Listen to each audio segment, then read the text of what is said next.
اللہ اللہ اللہ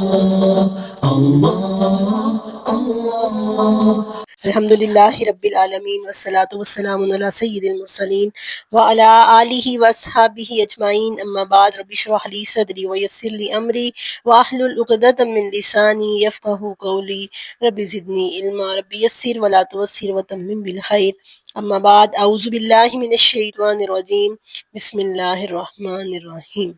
السلام علیکم ورحمۃ اللہ وبرکاتہ۔ قرآن سمجھنے کی یہ جو کوشش ہم نے شروع کر رکھی ہے، روز کی ایک آیت مبارکہ، آج ہم نے سمجھنی ہے سورۃ البقرہ کی آیت نمبر 204۔ اس آیت کو سمجھنے کے لیے تھوڑا سا ہم پس منظر دیکھیں گے کہ جب رسول اللہ صلی اللہ علیہ وسلم مدینہ تشریف لائے تو اللہ سبحانہ و تعالی نے اپنے پیارے نبی کے ذریعے مدینہ کے اندر ایک اسلامی ریاست کی بنیاد رکھی ہے۔ جب سے دوسرا سپارہ شروع کیا ہے، ہم ریاست مدینہ میں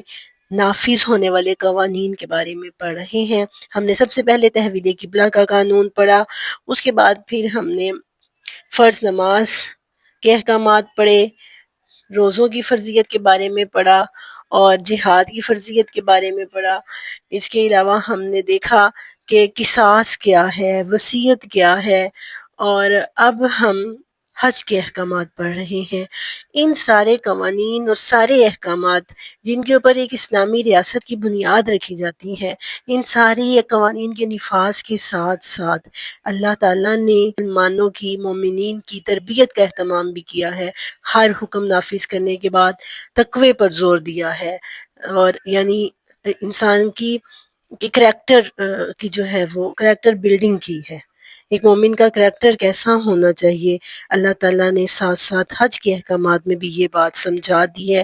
کہ اگر حج کرتے ہوئے اگر اس کے اندر فکر آخرت پیدا نہیں ہوتی، اس کی بڑائی کو وہ ختم نہیں کرتا، اپنے اندر جو انکساری پیدا نہیں کرتا، تو حج کا مقصد ادا نہیں ہوتا۔ اور پھر حج میں یہ ٹریننگ دی کہ لڑائی جھگڑا نہیں کرنا، نافرمانی نہیں کرنی، اللہ اور اس کے رسول کی اطاعت سیکھ کے آنا ہے حج کرتے ہوئے۔ تو یہ ٹریننگ دینے کے بعد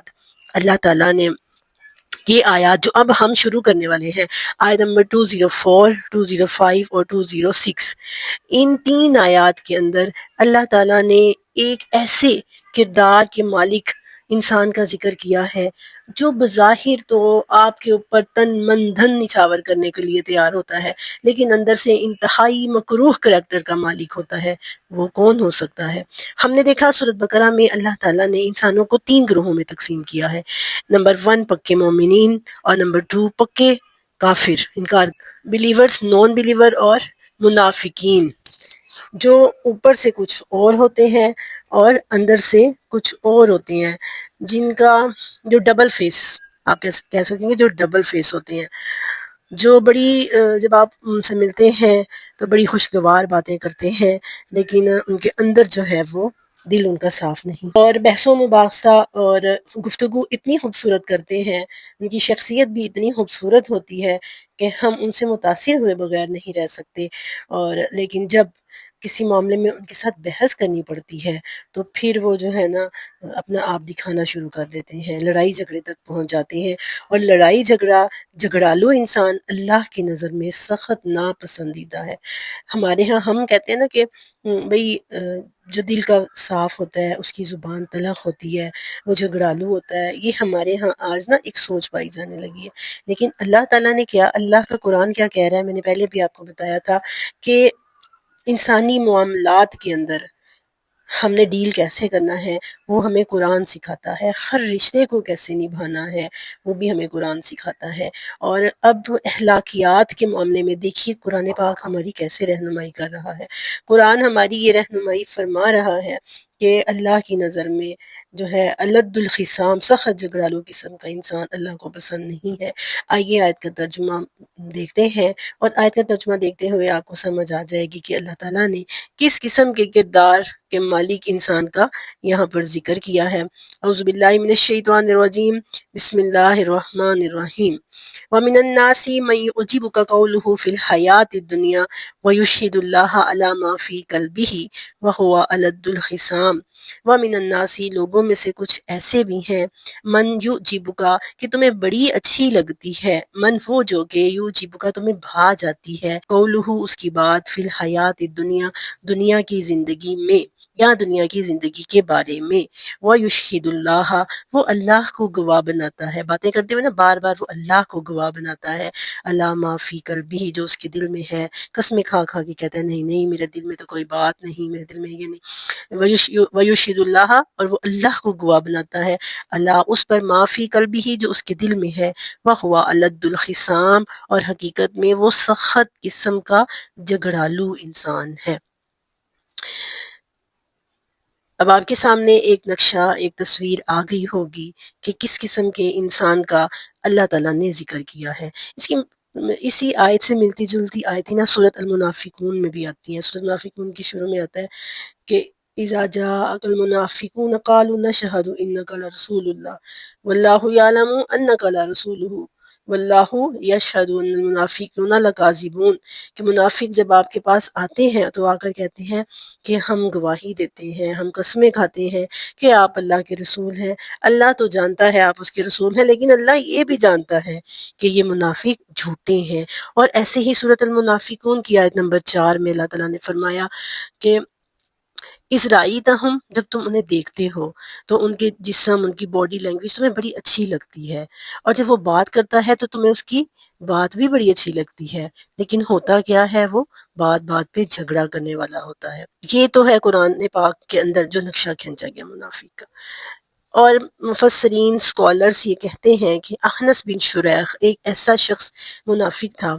جو رسول اللہ صلی اللہ علیہ وسلم کے پاس آ کر بیٹھتا تھا، آپ کی محافل میں مجالس میں بیٹھتا تھا اور بڑے ہی خوبصورت انداز میں وہ باتیں کرتا تھا۔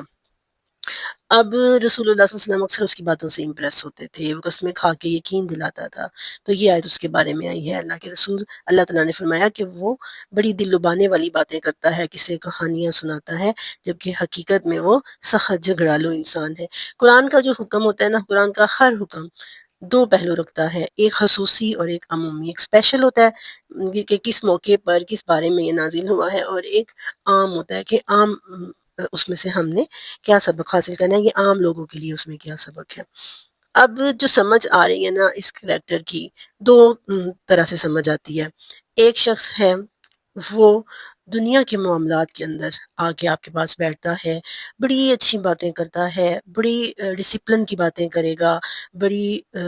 گڈ بیہیویئر کی، گڈ مینرز کی، بڑے بڑے لوگوں کی باتیں کرے گا، اور اپنے بارے میں بھی میں یہ میں وہ، اور بات کرتے ہوئے نا بار بار قسمیں کھا کے اپنی بات کا یقین دلائے گا، اور قسمیں کھا کھا کے بات کرنا اللہ کو سخت ناپسند ہے۔ رسول اللہ صلی اللہ علیہ وسلم نے منع کیا ہے اس چیز سے، فرمایا کہ جھوٹا شخص ہوتا ہے وہ شخص جھوٹا ہوتا ہے جس کو قسمیں کھانے کی عادت ہوتی ہے۔ تو جب کوئی اس کے ساتھ بحث و مباحثہ کرنا پڑ جاتا ہے نا تو وہ اس کو اتنی طول دیتا ہے کہ وہ لڑائی جھگڑے پہ آ جاتا ہے اپنی بات منوانے کے لیے، اور جب وہ لڑائی جھگڑے پر آتا ہے اور ہم دینی باتوں کا حوالہ دے کے اس کو یہ بتا رہے ہوتے ہیں، جب بحث و مباحثہ ہوتا ہے تو وہ بات کو طول دینی شروع کر دیتا ہے، اور ہم جب اس کو بتائیں گے کہ دین کے اندر یہ چیز منع ہے یا اس طرح سے اس کو سمجھانے کی کوشش کریں گے تو وہ دین کی الف بے کو بھی نہیں سمجھتا اور نہ ہی وہ سمجھنا چاہتا ہے۔ یہ جو الفاظ ہے نا فی دنیا کے معاملات میں تو اسے بڑی سمجھ ہوگی، لیکن دین کے معاملے میں اسے کوئی سمجھ نہیں ہوگی۔ وہ مطلب اس کا بیہیویئر ایسا ہوگا کہ جیسے کچھ لوگ ہمارے ہاں ہوتے ہیں، ہم کہتے ہیں کہ بھئی ہم ڈرتے ہیں اس سے بات کرتے ہوئے کہ یہ تو جو کہتے ہیں نا کہ ہماری بے عزتی کر کے رکھ دے گا، یا یہ تو ہمیں آگے سے بولنے نہیں دے گا، مطلب وہ اپنی ہی بات کری جاتا ہے، اور پھر اس قدر بدتمیزی میں چلا جاتا ہے الد الخصام کہ اس سے نہ آپ کی عزت محفوظ ہے اور کسی طرح سے آپ کی عزت اس سے محفوظ نہیں ہے، گالم گلوچ اور ہر طرح کی بدتمیزی کرنے پر وہ آ جاتا ہے الد الخصام، سخت قسم کا جھگڑالو ہے، گلا پھاڑ کے بولے گا، اونچی اونچی بولے گا کہ آپ اپنی بات کر ہی نہیں پاتے۔ تو اس لیے تو رسول اللہ صلی اللہ علیہ وسلم نے فرمایا کہ وہ شخص جو لڑائی کے ڈر سے اپنا حق چھوڑ دیتا ہے، جو لڑائی جھگڑے کے ڈر سے پیچھے ہٹ جاتا ہے، تو کہ مطلب وہ ڈرتا ہے کہ ان سے میں نے پنگا لیا یا ان سے میرا کوئی بحث مباحثہ چھڑ گیا تو پھر یہ جو ہے یہ بدتمیزی پہ اتر آئے گا، تو فرمایا اس شخص کے لیے جو لڑائی جھگڑے کے ڈر سے پیچھے ہٹ جاتا ہے، اس کے لیے جنت کے اطراف میں ایک گھر بنایا جاتا ہے۔ اور اللہ تعالیٰ نے فرمایا ابغض الرجال الی اللہ، اللہ کے نزدیک سب سے برا شخص، سب سے قابل نفرت شخص کون سا ہے؟ الرجال الخصام، لڑائی جھگڑا کرنے والا، لڑائی جھگڑا کرنے والا اللہ کو سخت ناپسند ہے۔ اور دوسری قسم کا شخص وہ ہوتا ہے جو دین کے معاملات میں بھی بڑی بڑی باتیں کرے گا، حدیثیں سنائے گا، آیتیں سنائے گا، آپ اس کی باتیں سن کے سمجھیں گے یہ بڑا نیک ہے، یہ بہت سمجھ بوجھ رکھنے والا ہے، لیکن جب بحث و مباحثہ اس کے ساتھ ہوتا ہے یا کوئی معاملات اس کے ساتھ پیش آتے ہیں تو پھر وہ اتنی بات کو طول دیتا ہے کہ لڑائی جھگڑے تک پہنچ جاتا ہے۔ اور پھر اس قسم کی لڑائی جھگڑا کرتا ہے کہ بندہ کہتا ہے کہ ہم جو ہے وہ اس سے نہ ہی منہ لگائیں تو بہتر ہے۔ ظاہر ہے اس قسم کی لڑائی جھگڑے کرنے والے کو کوئی بھی پسند نہیں کرتا۔ اسلام ہمیں کیا سکھاتا ہے؟ اسلام تو ہمیں سکھاتا ہے غصے پر ضبط کرنا، غصہ پی جانا، نرم رویہ رکھنا، عفو درگزر کرنا۔ اسلام تو ہمیں یہ سکھا رہا ہے۔ ظاہر ہے آپ دیکھیے سوسائٹی میں کئی قسم کی، اب ہم اپنے اوپر بھی اگر اس چیز کو لیتے ہیں، ہمارا رویہ کیا ہوتا ہے جب کوئی ہمارے ساتھ لڑائی جھگڑا کرتا ہے؟ عام، یہ تو دنیا میں عام بات ہو چکی ہے نا، تو ایک مومن کا بیہیویئر کیا ہوتا ہے آگے وہ بھی آئے گا، 206 کے بعد مومن کے رویے کے بارے میں ہوگا، لیکن ہم یہاں پہ تھوڑی سی بات کرتے ہیں کہ انسان ہے نا، تو انسانوں کے اندر اختلاف پایا جاتا ہے، عمر کا فرق ہوتا ہے، سوچ کا فرق ہوتا ہے، تربیت کا فرق، بیک گراؤنڈ کا فرق ہوتا ہے، اس کے علاوہ سیکس کا فرق ہے کہ مرد اور عورت کے بیچ میں لڑائی ہو جاتی ہے، عمر کا فرق ہے، ساس اور بہو کے بیچ میں ہو جاتی ہے، اور پھر دیورانی جٹھانی کے بیچ میں بیک گراؤنڈ کا فرق ہوتا ہے، اس کی تربیت اور طرح سے ہوئی ہوتی ہے، دوسری کی تربیت اور طرح سے ہوئی ہوتی ہے، اور پھر ایسے ہی دو بہنوں کے بیچ میں سوچ کا فرق ہونے کی وجہ سے لڑائی ہو جاتی ہے، نند اور بھاوج کے بیچ میں لڑائی ہو جاتی ہے، ایون کہ دینی درسگاہوں کے اندر بھی اگر دو لوگ اکٹھے ہیں تو وہاں پہ بھی آپس میں لڑائیاں ہو جاتی ہیں۔ اب ان پر کیسے قابو پایا جائے، کیسے ان سے نکلا جائے، کیسے ان سے جان چھڑائی جائے؟ اس کا بہترین طریقہ یہ ہے کہ برداشت کرنا ہے اور حل نکالنا ہے، اختلافات کو طول نہیں دینا بلکہ اتفاقی بات کرنی ہے جس سے اتفاق ہوتا ہو۔ تعالوا الی کلمۃ سواء بیننا وبینکم، کہ اس بات کی طرف آؤ جو ہمارے اور آپ کے درمیان ہے، جو ہمارے اور آپ کے درمیان ملتی جلتی ہے، اور اختلافات کو اگنور کرنا ہے، بجائے اس کے کہ اختلافی بات کو اٹھا کے ادھر بھی آگ لگائیں ادھر بھی آگ لگائیں۔ اس سے بہتر یہ ہے کہ آپ اتفاقی بات ڈھونڈیں کہ کون سی بات ہے جس سے یہ لڑائی ختم ہو سکتی ہے، اور لوگوں کے نیگیٹو جو کریکٹر ہے، نیگیٹو رویوں کو اگر ہم اگنور کرنا شروع کریں گے تو بھی ہم اس چیز سے نکل سکتے ہیں۔ لڑتا جھگڑتا ہوا مومن کیا کسی کو پسند ہوگا؟ ایک چیز اگر ہم اپنے اندر پیدا کر لیتے ہیں نا تو ہم ان لڑائی جھگڑوں سے نکل سکتے ہیں، وہ کیا ہے؟ اپنی لائف کو پرپس فل بنانا۔ پرپس فل کیسے بنائیں گے؟ سب سے پہلا پرپس بحیثیت مومن جو اللہ نے ہمیں دیا ہے، ہم نے اللہ کے دین سے لوگوں کو جوڑنا ہے۔ جب ہم لوگوں کو اللہ کے دین سے جوڑنے والے بن جاتے ہیں اور اس کو اپنی لائف کا پرپس بنا لیتے ہیں، پھر یہ سارے معاملات، یہ ساری چیزیں ہمیں نا چھوٹی لگنی شروع ہو جاتی ہیں، کیونکہ پھر ہماری نظر میں سارے ایک جیسے ہوتے ہیں، کوئی مطلب ایسا رشتہ نہیں ہوتا جسے ہم نفرت کر رہے ہوتے ہیں۔ جیسے اللہ اپنے بندوں کو محبت کی نظر سے دیکھتا ہے، ہم بھی محبت کی نظر سے دیکھتے ہیں اور ہم ان کی خیر خواہی چاہتے ہیں۔ اسی لیے تو فرمایا الدین النصیحہ، دین تو ہے ہی خیر خواہی کا نام۔ مومن ویل وشر ہوتا ہے، اگرچہ اس ویل وشر ہونے میں اس کو بڑی تکالیف برداشت کرنی پڑتی ہیں، کیونکہ قرآن یہ کہتا ہے جہاں پر انبیاء کا ذکر کیا ہے نا، وَإِلَىٰ عَادٍ أَخَاهُمْ هُودٍ، اور ایسے جب انبیاء کا ذکر کیا تو فرمایا وَلَٰكِن لَا تُحِبُّونَ النَّاصِحِينَ، لیکن تم خیر خواہوں کو پسند نہیں کرتے، ویل وشرز کو لوگ پسند نہیں کرتے، لیکن ایک مومن ایک ویل وشر ہوتا ہے۔ اور پھر یہ ساری باتیں، یہ لڑائی، یہ جھگڑے، یہ چھوٹی چھوٹی چیزیں اس کے سامنے چھوٹی چھوٹی چیزیں ہو جاتی ہیں۔ تو اللہ تعالیٰ نے ایک ایسے منافق کا جہاں پر ذکر کیا ہے جو بظاہر اپنی باتوں سے، اپنے کریکٹر سے ہمیں امپریس کرتا ہے، لیکن جب اس کے ساتھ کوئی معاملہ کرنا پڑتا ہے ہمیں، پھر اس کی حقیقت ہمارے سامنے کھل جاتی ہے۔ اور یہ جو ہمارے ہاں کہا جاتا ہے نا کہ جو جتنا دل کا صاف ہوتا ہے وہ اتنا زبان کا سخت ہوتا ہے، یہ غلط سوچ ہے۔ یہ کسی کی دل آزاری کرنا، اپنی سخت گفتگو کے ذریعے کسی کا دل توڑنا، یہ قطعاً بھی جائز نہیں ہے، اسلام اس کی ہرگز اجازت نہیں دیتا۔ اگر آپ دل کے صاف ہیں تو آپ کو اپنی زبان کو بھی صاف رکھنا چاہیے، تحمل اور برداشت سے کام لینا چاہیے، اور انسان عبادات میں کامیاب ہو جاتا ہے، لیکن اخلاقیات میں کامیابی ایک بڑی محنت طلب چیز ہے۔ اللہ تعالیٰ جو ہے وہ ہمیں اچھے کریکٹر سے نوازے۔ آمین، وآخر دعوانا ان الحمد للہ رب العالمین، وما علینا الا البلاغ المبین۔